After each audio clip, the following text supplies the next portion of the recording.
Hello' guys আজি মোৰ স্কুলৰ পৰা এৰি অহা বান্ধৱীখিনিলৈ মেছেজ এটা আছে। ঐ তহঁতে কি কৰি আছা, ভালনে? মোবাইলত ফেচবুকততো দেখিয়ে আছোঁ সকলো ভালে আছা।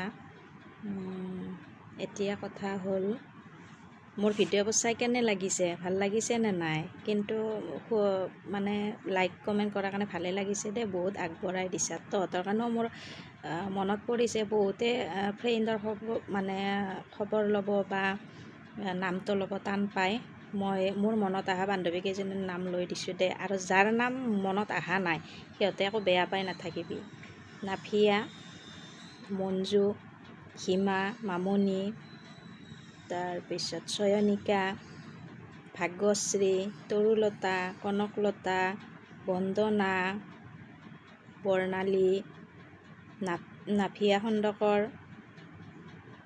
ৰুণু, মিতালী আৰু নাম মোৰ মনত অহা নাই। যেতিয়া আহে আকৌ কৈ দিম দেই।